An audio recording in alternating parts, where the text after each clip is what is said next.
আজ আমার ডায়েট জার্নির 19তম দিন। সকালটা শুরু করেছিলাম 1 কাপ ব্ল্যাক কফি দিয়ে, তবে আজকে সকালটা আসলে দুপুর ছিল। ঘুম থেকে উঠেছি 1টার দিকে, বই পড়েছি আর ধীরে ধীরে কাজ শুরু করেছি।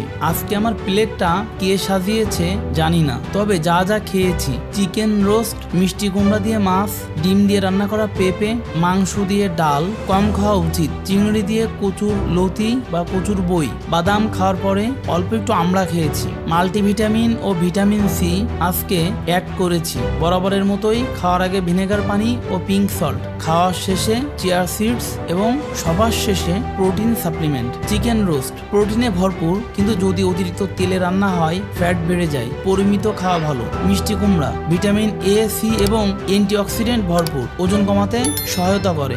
ডিম প্রোটিন এবং পেঁপে হজমে সহায়তা করে, পরিপাকতন্ত্রের জন্য খুবই ভালো। মাংস ও ডাল অতিরিক্ত ফ্যাট ও প্রোটিনের ভারসাম্য নষ্ট করতে পারে, কম খাওয়াই ভালো। চিংড়ি দিয়ে কচুর লতি, কচুতে ফাইবার আর চিংড়িতে জিঙ্ক ও প্রোটিন, কিন্তু চিংড়ি বেশি হলে কোলেস্টেরল বাড়তে পারে। এই জন্য যাদের ফ্যাট বেশি থাকে তাদেরকে চিংড়ি খেতে নিষেধ করা হয়। বাদাম হেলদি ফ্যাট ও প্রোটিন, প্রতিদিনই একই কথা বলছি, পারফেক্ট স্ন্যাক্স, তবে মাত্রায় খেতে হবে। ভিনেগার পানি ও পিঙ্ক সল্ট মেটাবলিজম বুস্ট করে, হজমে সাহায্য করে, পানি ও ইলেকট্রোলাইট ব্যালেন্স করতে সাহায্য করে। মাল্টিভিটামিন ও ভিটামিন সি ইমিউন সিস্টেম, চুল, ত্বক, দাঁতের জন্য সহায়ক, তবে শুধুমাত্র খাদ্য থেকে না পেলে সাপ্লিমেন্ট করাই ভালো। প্রোটিন সাপ্লিমেন্ট মাংসপেশি ধরে রাখার জন্য সাহায্য করে, খাওয়ার পরে নেওয়াই সবসময় সঠিক। আজকে আমি বুঝলাম জীবন মানেই প্রতিদিন একটু একটু করে ঠিক হওয়া, একটু করে উন্নতি। খাবার কন্ট্রোল করা মানে শুধু ওজন কমানো না, এটা নিজেকে নিয়ন্ত্রণ করা, নিজের ভিতরের যুদ্ধটাই জেতা। এবং একটা কথা মনে রেখো, নিজের প্লেট তুমি সাজাও